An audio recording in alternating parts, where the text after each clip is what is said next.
You would think that in a league with only 9 teams, it might be easy to pick the championship matchup at the beginning of the year. But how is it that every year we get it so wrong, Joe? We're not good at this. Well, Why are you actually, even listening to us anymore? oh, Joe, don't do it. Don't do it. Nevertheless, actually in a good position this year. I will tell you all about it coming up next on the Rouge, White, and Blue CFL podcast.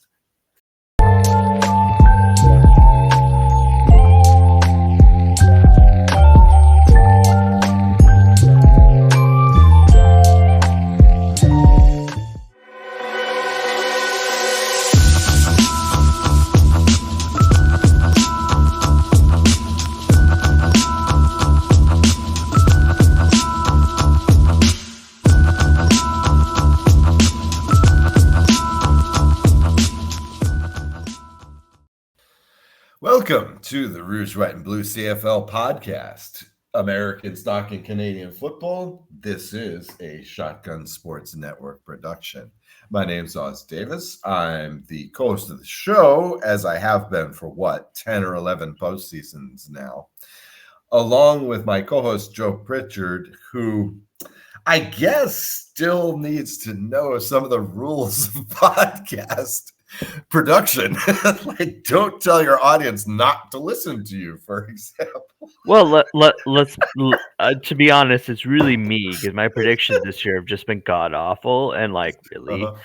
like probably the worst year I've had predicting everything in the 10 years. It's been 10 years we've been doing this. Can you believe that? It is 10. Okay. It is 10. Yeah, right about now, because we started late in that Edmonton Eskimos championship winning season. With a Grey Um, Cup in Winnipeg. yeah, It right. almost feels like we've come full circle here. Full circle. Yep. Yeah. Well, although we can't quite say that, because when we started, our teams were bad, and now they're good. So I don't want that to go back full circle. I don't want to play quarterback roulette in Montreal anymore for 8-9 years. No thanks. I mean, you're No still thanks. doing it. Let's be fair, because even when you had Cody for what, 2 years, 2 years. and now you've got Davis Alexander who can't stay on the field. Yeah. So, I mean, you're still playing quarterback roulette. You're just getting a little bit better at playing quarterback roulette, right? Well, it's slower. It's slower. This is like in the afternoon. When you go to Las Vegas in the afternoon, it's like Wednesday at like 2 p.m. And the croupier is just sitting there at the roulette wheel, just spinning it, and nobody's there. It's kind of like that. Where we're playing quarterback roulette, but just very slowly. One spin every 20 minutes. Actually, for once, my pick with 2 games left before the Grey Cup is actually still alive. I kind of backed in to it. Now you had what? Hamilton, Winnipeg, or Toronto? You had Toronto, Winnipeg, No, I think I had Toronto, Saskatchewan, or the Riders. unless I picked like the finals going to the underdogs or something silly like that, which is totally on par for this year for me, right? But yeah, like even my initial picks, I mean, Saskatchewan I got. Mhm. Like, if I was going to be right on anything, why did it have to be that? Yeah. A lot of people are saying that right now, though. A lot of people are saying that right now. And what's even worse is that they're not even all that dislikable. Yeah. Like, beyond the fact that they wear green and white, which is like instant pass for me. Beyond that, though, like they're not even the like bad guys. Like, how am I? It doesn't make any sense to me. Because like even over the past like 4 or 5 years, they've always had a couple of guys that is just like, I don't like you.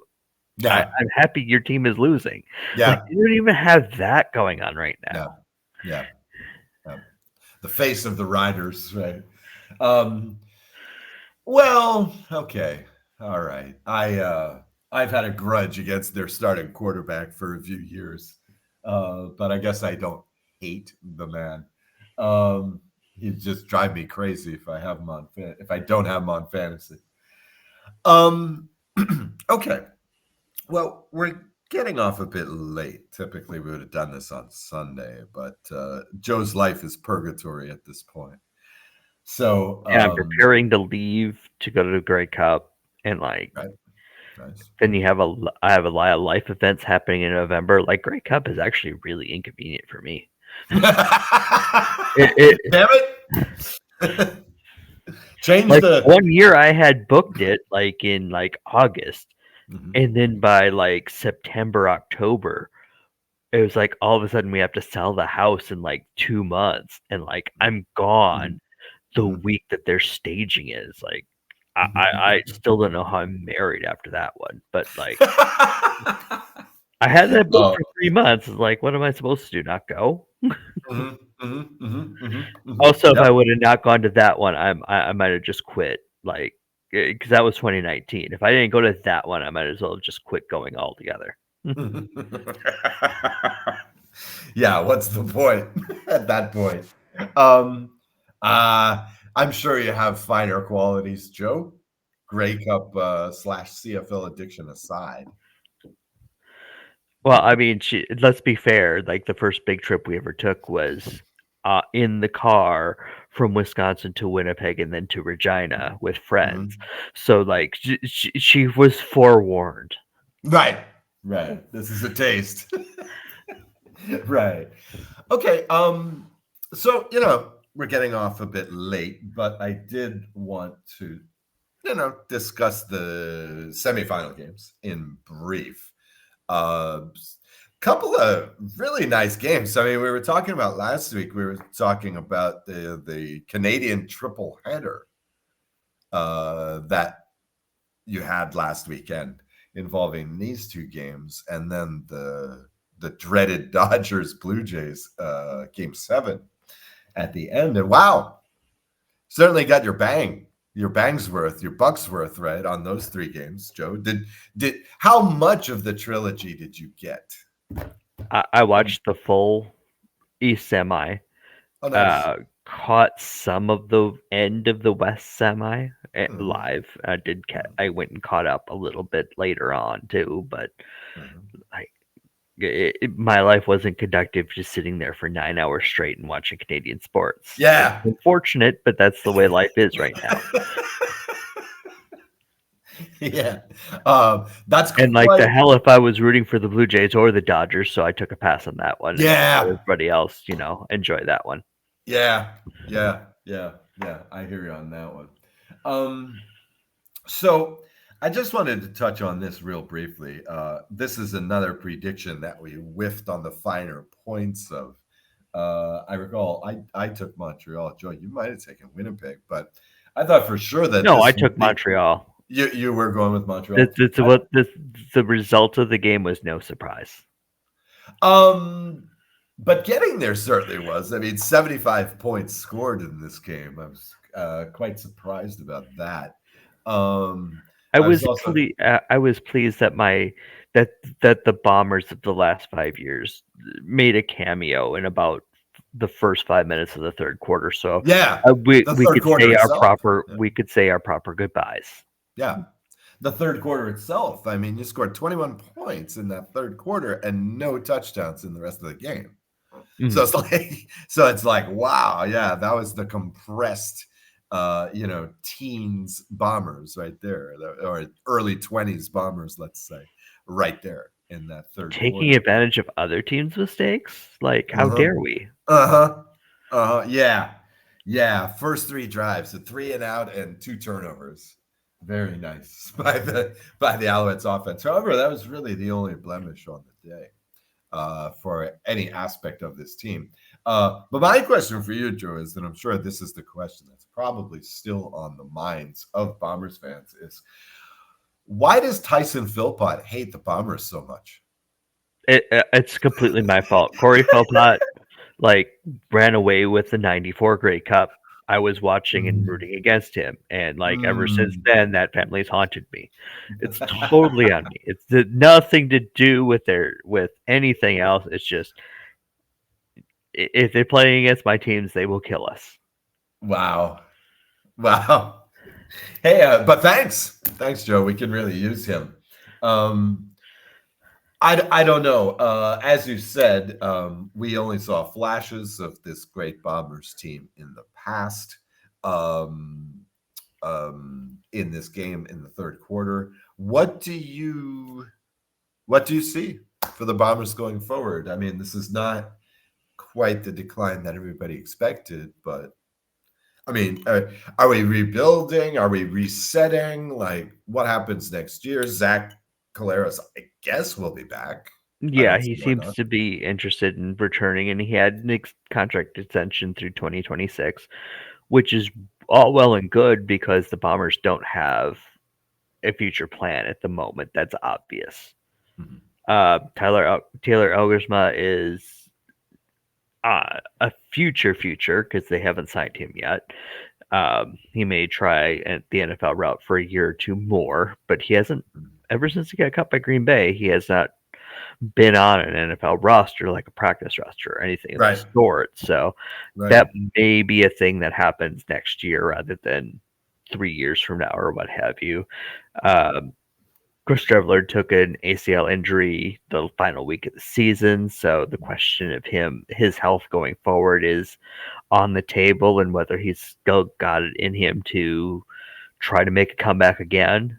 Mhm, Who knows? That's um, as tough as he is. He's taken a lot in his what 8 years of playing now. He's been around for a while at this point. So mhm, between the NFL and the CFL, he's taken some knocks, and it's the question of when's the last one? When is he going to decide to hang it up? So mhm, that's mhm, on the table. mhm, Terry Wilson has had what 2 or 3 years now to show that he's got anything, and I still don't see it. mhm. And I can't even pronounce the third stringer they had this past week because nobody talks about him.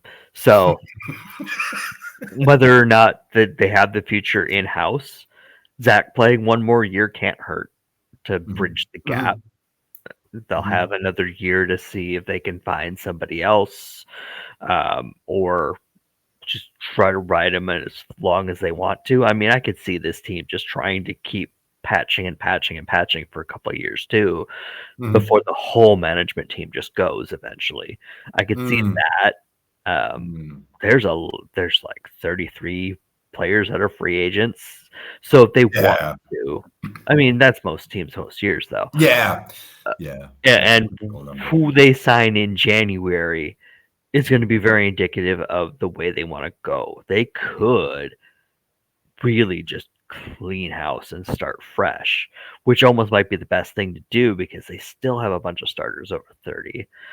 Uh, Yeah, they yeah, they have issues with the coaching staff right now. We see more and more articles out this week about, hey, the offense never clicked all year. Is it Jason Hogan's yeah, fault? What have you? yeah. Paraphrasing, but Mhm, mhm, mhm. and then Yep. Brady Oliveira is a free agent. He could come back home. He could go somewhere else. Nick Dembski's battled injuries over the past few years. I mean, your core is starting to melt away. Mhm. I could see them going and calling up Acme for one of Wile E. Coyote's little dynamite pushers and saying, "Okay, let's start fresh here." Right. And I wouldn't blame them for it. They probably needed to do that last year, but Mhm, I mhm. understand wanting to try to push one more time with the group they had. So Yeah, yeah, I'm yeah. not going to Yeah. be upset about that. That was Mhm, really what they were really they had that group together for a long, long time, and eventually it was going to wear thin. It's worn thin, but I mean, they had the same record this year as last, right? It feels mhm. like, but this year felt so much different. It just felt Right. like they were struggling even at the beginning when they started 3-0. They weren't blowing anybody out. They snuck away a few wins they probably wouldn't get later on in the season. Yeah. They played BC really early, Yeah. and that was huge because BC took a while to get going, but once BC got going, well, they're putting up points in bunches, and the Bombers would have had to play a much different type of game than they would have had to play in weeks 2 or 3, right? So they caught a break in the schedule there, but they just Yeah. never. You kept waiting for them to hit a higher gear and get it together, make a nice run of 4 out of 5 games where they're playing very well, and then maybe they have that one game where the other team's just better that day. That's fine, that kind of thing, but they just never did. You just kept Well, waiting for it to happen, and it just didn't. It wasn't there this year. no, yeah, right, exactly. Because it's like I noted last week. They started the season 3-0. They never had a run of more than 3 games in a row lost after that, which showed that the talent is still there, even if the quarterback isn't some games.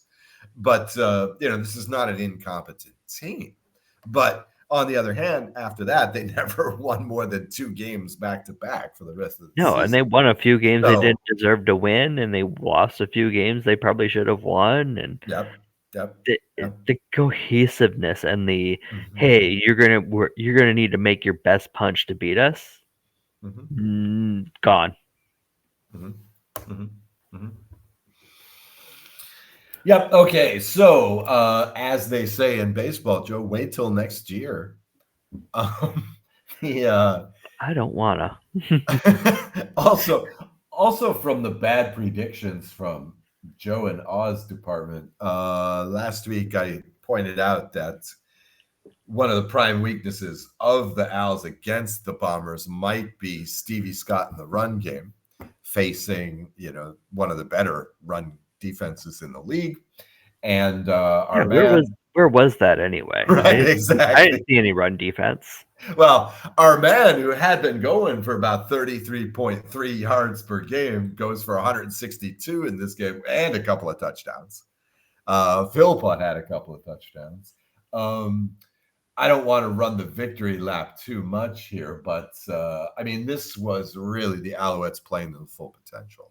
I mean, 40, you can't complain about 42 points. Davis Alexander showed that he could, play under pressure. This was really the first time in a long time this Owls team has faced having to come back or, fighting off the avalanche comeback. Um, they actually did. They actually did. I was quite concerned at 27-25. Santos Diaz had missed a field goal. And this was in the first half when when the Owls were just running up points, it felt like. And so at the time, you just shrug it off. But I did put a pin in that and say, that's not a good sign. How often do you see that in the playoffs when the place kicker misses the field goal and it's all downhill from there, right? And so at that point, we were down by 2 and we had the missed field goal. But, again, Alexander, despite having thrown the pick, despite, having been victimized by his receiver's fumble on previous drives, he was cool as a cucumber. It was He just nice. went, hold my beer. Watch this. Yeah, right. Right. Yeah, it was nice. It was nice. I was glad to see that. All of our receivers were making contributions, which was fantastic. It started off with Philpott, of course, but I mean Charleston Rambo, Tyler Snead, Cole Spreaker, all these guys got into it. So, wow. I am stoked. This might have been our best game of the year. Yeah, All besides things that 5 minutes where things right. started to unravel, Right. that was domination from start to finish. Yeah. You take those Yeah. 5 minutes out, it's like 42-9. Yep. Yeah, well, 12th, right? I think. Yeah, so technically 12. But yeah, I mean, that was really nice. I am, as an Alouettes fan, I am quite pleased going into this championship game. This is to be playing at peak right now, and the other team hasn't played, a tough game in a month and a half. I like our position. I like our position. Then, Honestly, the Alouettes might be the best team left right now out of anybody. well, they and the Lions are the hot teams. right? The BC Lions won over Calgary 33-30. Another barn burner. Really nice game, especially considering the first half was so slow. I mean, Montreal outscored. I think they nearly outscored all three other teams in the first half combined. And they only had 25 points. And so this game was a very low scoring game at half. And then it just it just went out of control after that. The crazy thing is the score is 33-30, but I noted that the only time Calgary had the lead was 3-0. After that, after 7-3, they were playing catch up the whole game, and they could never really close that gap entirely. So I thought that was pretty wild regarding this game. Again, BC, how can it seems strange to say that here they are, they're playing in a one and done game, win or go home game, and still there's just not that urgency. How can this team has never developed a mentality of like Davis did in this game. They've never developed this mentality where it's like, okay, we got to knuckle under here and perform. There's never the sense of urgency. I mean, they're punting with like 6 minutes left on the clock, and this is a defense that gives up 32 points a game. It's just like, really? Guys, honestly, that's the play here. And yet they're being rewarded because they can score 35 points a game, and they don't seem to have to play with a sense of urgency. But really, they could have blown them out. They could have won this game by 10, 12 points at least. But when all the chips were down, they made the big play they had to. Of course. Yeah, they did. I mean, it's such a talented team, It's just I don't know. You're waiting for them to slip into fifth gear. Yeah. I've been waiting for them to do that since like 2022. So like, yeah. Come take a seat, grab a book. It's going to be a while. Yeah. I mean, it's like they're the anti-Bombers because you can see the Bombers are trying to get into that fifth gear the whole season. It's like they're going uphill. BC's got a nice flat open highway, and yet they're just not. They're Sunday driving out there. They're just not, so to speak. They're just not opening it up. And they had plenty of games where they didn't have to. They just came out and just kept scoring and never really had to consider that, game situation here. What do we do? When you're up 30 at the end of the game, you don't have to really worry about, should I be punting here? Yeah, but this is the thing is that, I mean, look, next week is going to be hot and cold. I mean, the Riders do not play cold.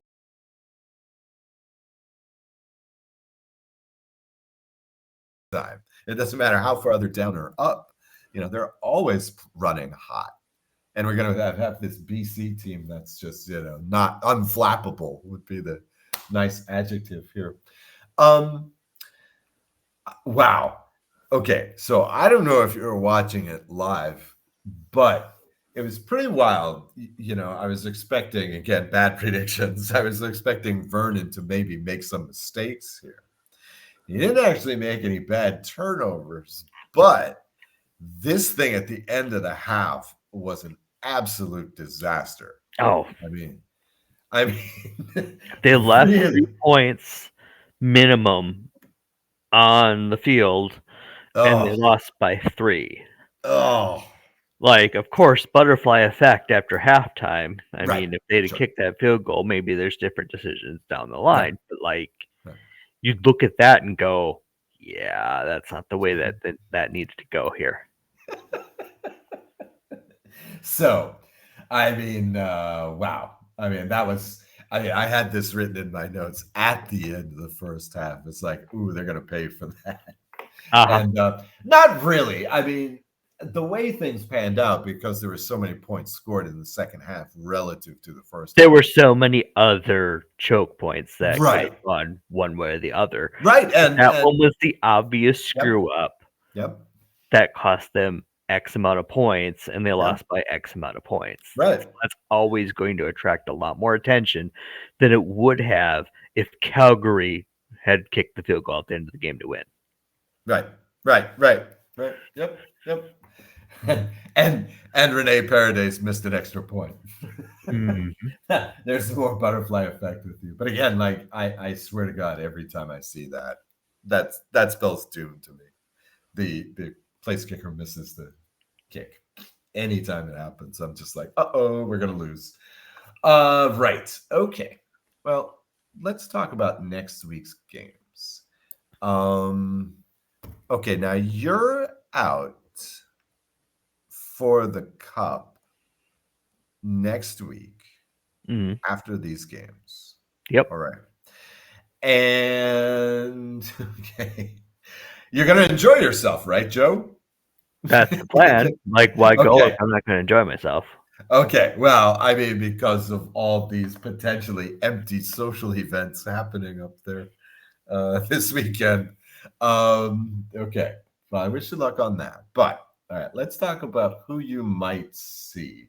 Um, Eastern Finals next weekend, or this coming weekend, I should say. Montreal at Hamilton. Like I said, I like how we look going into this weekend. I think we're on the top of our game. Earlier this year, it was Hamilton 35-17 in week 4, Hamilton 26-9 in week 14. I believe that both games had McLeod Bethel Thompson at quarterback. Well, So, obviously they were a loss, right? right. So, well, yeah, but it could have been any one of 5 quarterbacks. I I just know, wanted to but make it sure it wasn't was Davis Alexander, and you have right. Davis Alexander now, right? Right. Who is 12-0. It was on his 12-0 run, and I would hate for it to come to an end at the hands of the Hamilton Tiger Cats. I don't really think, again, I don't really think that the defense of Hamilton is what's going to stop Montreal. What you do have in Hamilton is what? The number 2 scoring offense, the number 3 passing yardage offense. Now, it's going to be interesting for me for the matchup of the game, I think, is Montreal defense versus Bo Levy in the passing game. Montreal's number 1 against the pass this season.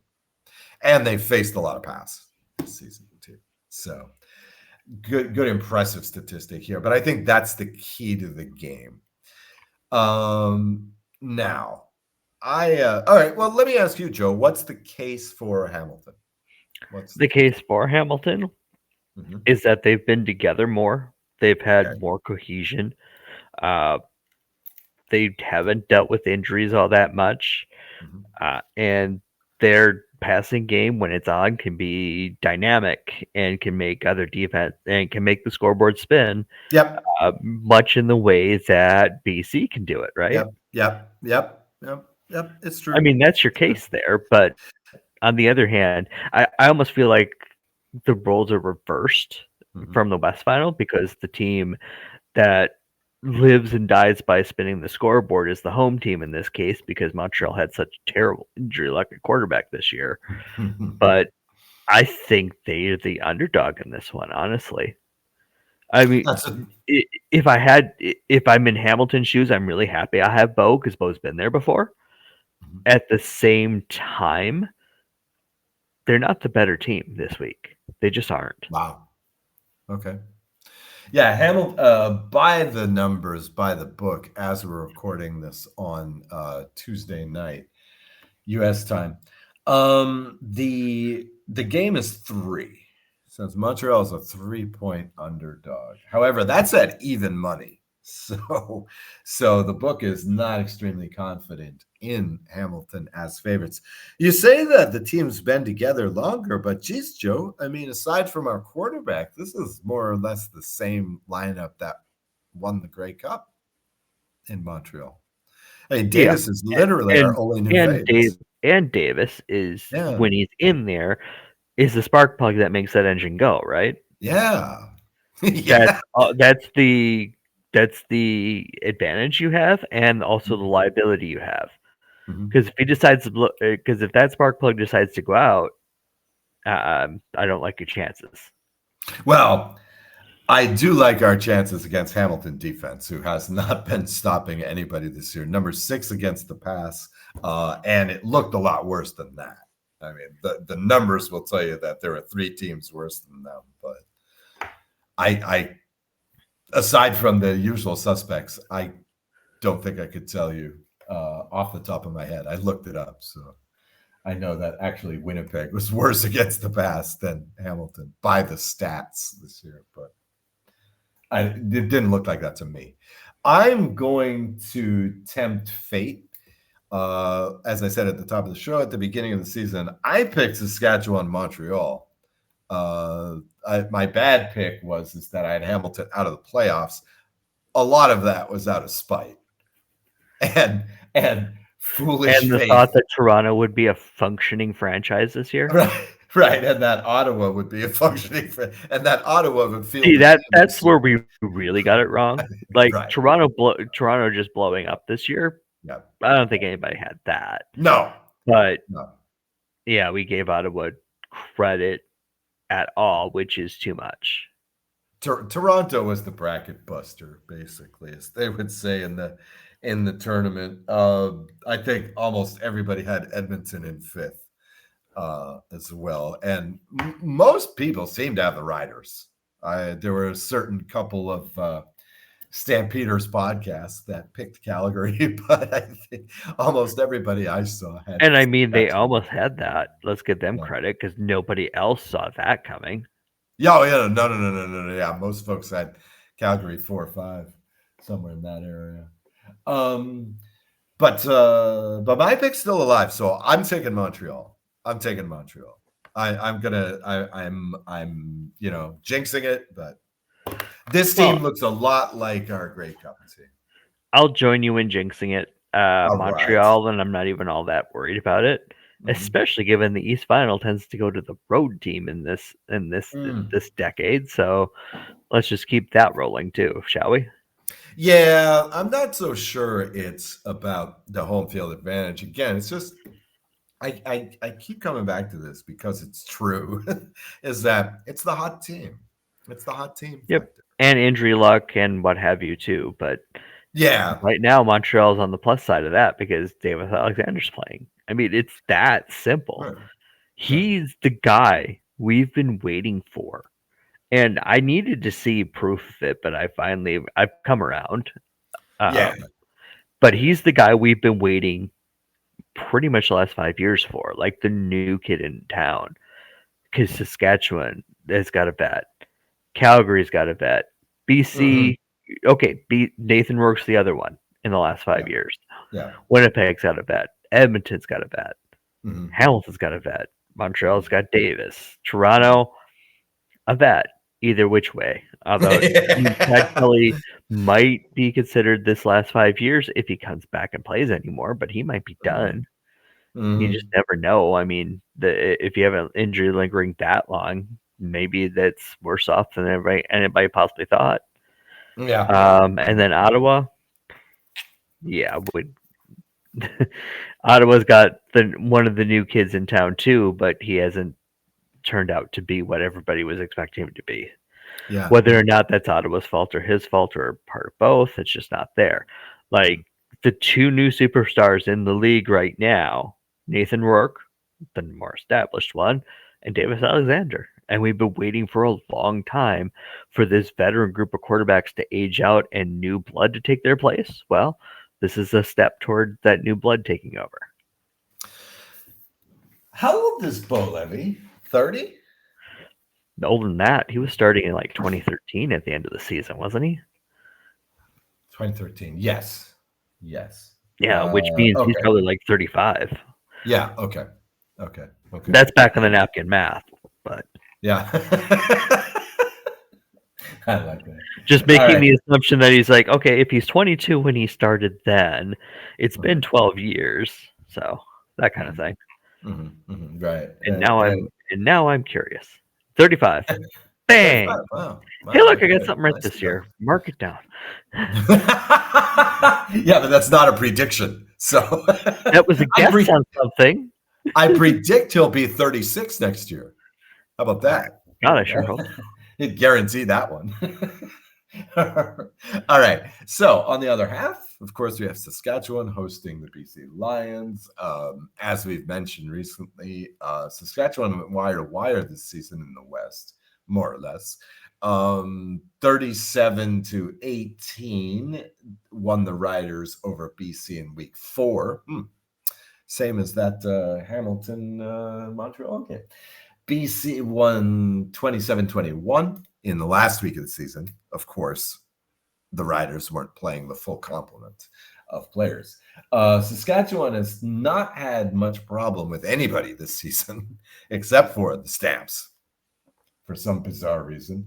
The Saskatchewan defense is first in points allowed. BC offense is first in points scored. BC was number 7 in points allowed on defense. Surprise, surprise. They were ahead of only Ottawa and Toronto, who we've been already slagging off for most of the show already. But I'll tell you what. Here we'll do it. We'll do key to the game. What do you have as key to the game? Because I think the answer is easy here. Nathan Rourke's got to put up points and spin the scoreboard. Yeah. Against the toughest defense in the league. Right. On we're not talking frozen tundra levels, but we're also not talking about a dome here either. Yeah. It's going to be -5 Celsius kickoff probably. Mm-hmm. So I guess it's a famous English football cliche about whether highly skilled players can do things in a challenging environment. It's like, how will he do on a cold Tuesday night in Stoke? Well, how's Nathan Rourke going to do on a cold Saturday night in Regina? Yeah, you're right. It's got to be about Nathan. And the thing is, in this previous game against Calgary, they're scoring. Whoa, that's not it. In this previous game against Calgary, they're scoring 33 points, but he ended with what, 200 yards? I mean, not exactly the performance of the weekend here. And we don't have to go back that far either to the Mhm. final week of the season where Mhm. BC's got everything, got a home playoff game to play for, and Saskatchewan has nothing to play for, Yep. and BC barely edges it out. Yep. Yeah, 223 yards, 0 touchdowns, 0 interceptions. Now, it doesn't really show up in the stats, but if you were watching that game, and by the fourth quarter, the commentators were on this, the offensive line was just crumbling repeatedly. And Calgary was rushing and harassing and hurrying and sacking Nathan Rourke all game long. This week they're playing the Riders. Whoa. This could get ugly. I mean, this I could hope not. be 2022/2023 West Final ugly for BC's offense. Oh, it could be. As a BC fan, I am losing sleep just thinking about this pass rush versus Nathan. Now, Nathan's a competent quarterback. Again, 0 picks. Beyond competent. Like, he's one of the best quarterbacks in the league. Right. Even so, you don't gain yards when you're lying on the ground with two guys stacked on top of you, right? Right. Or you're on the run, or again, like, no picks thrown. He didn't lose his cool. If this had been Vernon Adams, you would have seen him throwing it all over the yard. Right. But the problem is the BC defense is going to give up enough to Saskatchewan. Really? Saskatchewan's going to control the game. Right. They're going to control the ball. They're going to move it. They're not going to give Nathan Rourke a lot of chances. And if Nathan Rourke can't, and by me saying Nathan Rourke, I mean the entire BC offense, but we know Nathan Rourke's the trigger man, right? and he's the one that's going to have a 5-star game Mhm. to make the scoreboard spin enough so that the riders can't sit back and play ball control, play smart football, run the clock on them, that kind of thing. They're going to have to make the riders play chase, and they're going to have to score early and often to make that happen. Mhm. And Riders defense isn't exactly going to roll over and let that happen very easily, right? And BC offense has not been awesome in the first half of games. No, They're not getting off to massive early leads. They're not. They were I, I leading I would half. love to see like a 21-3 first quarter from BC. I don't see that Yeah, happening. yeah, yeah, Like yeah, yeah. even if I'm wildly optimistic about BC and pessimistic about Saskatchewan, I don't even see that level happening. Mhm. Yeah, no, no. You would need the Montreal 25-6 at half. You would need the Montreal 10-0. I think for BC to really have this game in hand. Basically, you need the Yeah, Rider offense to make a bunch of mistakes that they right, haven't been making. right. Well, yeah, but the defense has. The defense almost threw away that game against Edmonton, based purely on dumb penalties, mental mistakes, et cetera, et cetera. And that has gotten under control in the second half of the season. But the dumb penalties thing, I can't help thinking it still exists in Saskatchewan. And if we come down to that Saskatchewan Montreal Grey Cup, a dumb mistake in the Grey Cup by the Riders, that would be strange. So I'm gonna take the Riders in this game. The spread is 3.5. Lions underdogs. I don't know. I don't know if I would take that. This is the situation where I don't know if I would take the spread. I think I'd be more confident here with just taking the Riders to win because either this is going to be a one lucky bounce game, or like I say, it could be a long afternoon for BC offense. Yeah, So, but I'll take the Riders either way. I'm taking the Riders Mhm. too. Mhm. Like the only thing that's drawing me to BC is just like first Grey Cup I ever attended, BC in Montreal in Winnipeg. That's not I very would scientific. I would be okay with a rematch of that. Let's be fair, Okay. but I don't think like making predictions based off of that makes any good sense either way. Right. I mean, Right. if that game happens, that's the universe telling me, okay, you're done with this. We're wrapping this up now. You Mhm. come completely full circle. Let's go home now. Oh, oh. Well, yeah, I mean, but so this is the last Grey Cup with the old rules, right? That it is. I mean, they're already moving this stuff into next year. It was the TSN guys made a comment during the game when Zach hit the post on an incompletion. See, the commissioner was right. It's like, I don't know about that. I don't know about that. It struck me actually when that happened that it's going to be a shame to see that go. I'm like, I totally mean, worth it. Do it again if you have to. why don't we move that goalpost up 5 more yards? Let's Oh move yeah. it into the field. Looks like Well, Australian rules or whatever. because the Bombers did would plunged it in after that. I think there was a PI, and then they Yeah. plunged it in. And my wife's sitting there, and she doesn't watch the Mhm. games very often with me at all. But she's sitting there and going, "That hey, look, the goalpost was in the way." And I'm like, "The goalpost is in the way enough. They keep stuffing the sneaks." I think it took till third down to make it happen. Yeah. Yeah. Yeah. Yeah. Yeah. Well, I like to credit the defense on that one. All right. Yeah, So the goalpost didn't do its job in making the defense spread out. right, right, right, right. Exactly. The 13th man, indeed. Okay. So I like this. I like this Montreal Riders Grey Cup possibilities. Not least of which because that's my pick at the beginning of the year. So still alive. All right.